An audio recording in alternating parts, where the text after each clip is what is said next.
doing a long 90-minute run. And first time him doing this full loop. And he lives in Sydney. It's crazy. It's crazy.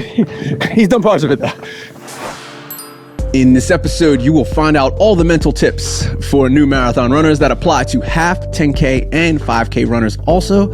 And we'll do this while going on a long run. But what do you think would happen if you did laps on a boring soccer field and you stopped running and listening to music or podcast?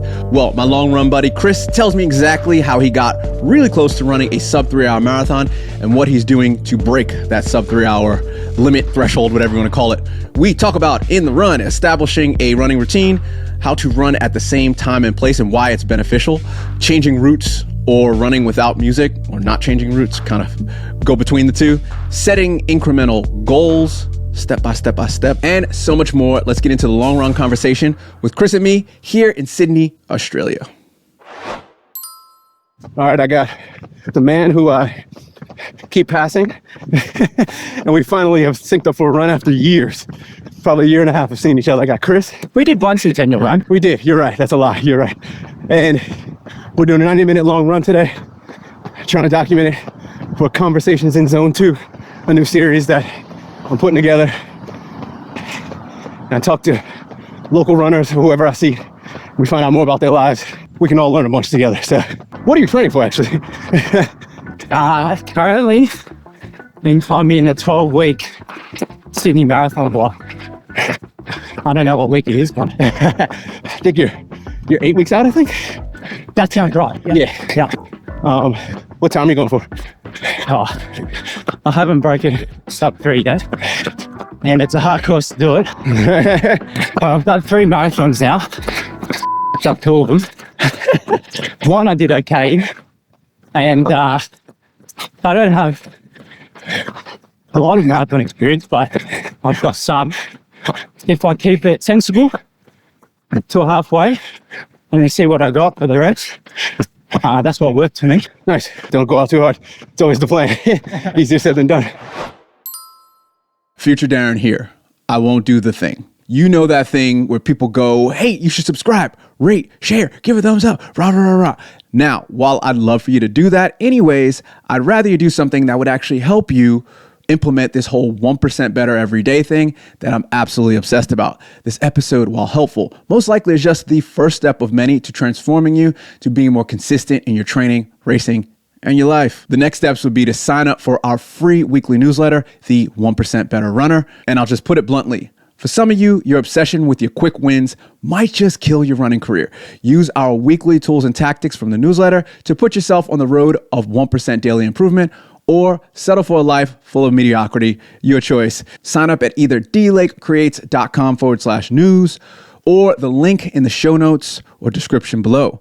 Let's get back into it.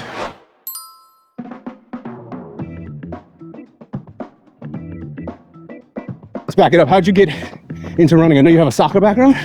So, like, were you elite soccer player? Almost pro? No. So soccer, well, for reference, soccer is probably the perfect mixture of speed and endurance. Like proper raw sprinting and being able to just jog for 2-3 hours. So you were most set up, I think, more than most people to do the marathon or to do distance running. So how'd you get into it? So I played soccer all my life.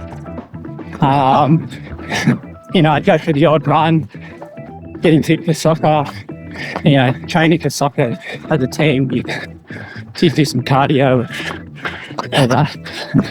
And naturally in high school, you get into cross country and all that. But I didn't really start seriously running, taking it seriously a few years ago. I started racking up some miles about 5 years ago. Nice. And it wasn't for any physical reason. It was just I enjoyed what running did to me mentally. Yeah. So I started running before work because I got this work would just absolutely fry me. Yeah. So going for a run before work and having that mental clarity. And then one thing leads to another, and you sign up to one race, sign up to another race. You catch the running bug. Yeah. And Oh, so sure. So you are a man of habits. I see you on Strava doing the same runs, dude. Like same courses. You love Centennial Park. Tell me what's the habits is actually this whole 1% better runner community group that I'm creating. Get better, one step at a time. So habits is the core pillar. So is it based on habit? Is it based on mental laziness?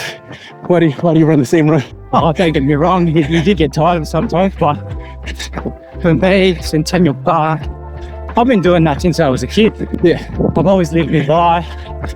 There's one aspect of nostalgia. And to be honest, actually the biggest reason is I hate stopping at traffic lights.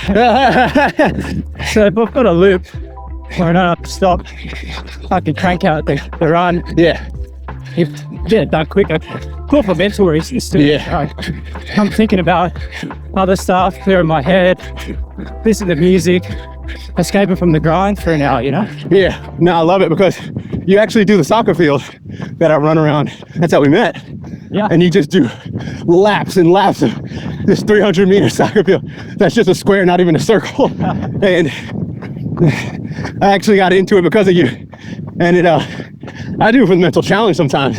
No music, no podcast. And I try to do some, I call it mental problem solving. Mental, walking, running meditation in a way where I'm actually trying to work out a complex problem in my head. And I do like this Iron Man style. I have virtual screens in my head and I have the data up. So I appreciate you forcing me doing that boring ass run. It's good, I like it. Or if you had to do one thing over and over to help you running for the rest of your life, what would it be? My initial reaction to that question was just run, but that's a good one. if you want to be more specific to my superstition maybe. Well, actually this habit is actually kind of on the phase out. I used to be one of those runners where I had to listen to music. Had to. But recently I've gone on runs without it and You didn't die. I actually started to enjoy it. Appreciate your time running with me on Conversation in Zone 2. I appreciate it. Hey, 1% runner, better runner. You got me out of 2-0. my Centennial Park. Nice one. All the best on your marathon. I know you're going to go sub 3, dude. You got the fitness, man. You got this, dude. Thanks, bro. Time. I'm absolutely obsessed with it as it's one of the things we can't make more of, but ironically, we as humans, we created it. Thanks for giving us your time to listen, watch, or read this episode. We love helping runners get 1% better each day, one step at a time, and can only reach more runners by people like you sharing this out to runners like you. Get it? We also have a weekly newsletter that helps runners live better lives through consistent self-improvement. Unlike other running podcasts and videos, the 1% Better Runner focuses on how small daily habits ripple into broader life success, helping runners perform better both on and off the road, all in about 5 minutes per week. This was produced in Sydney, Australia, and I'd like to acknowledge the Gadigal of the Eora Nation, who are the traditional indigenous custodians of the land. Mega respects. If you want to contact us about anything, email talk@dlakecreates.com, spelled TALK @dlakecreates.com, all the normal way. We're also on the socials, mainly Instagram and Strava, @dlakecreates or the 1% Better Runner. Train smart, race, and live easy. Peace. Good run, man. Good effort.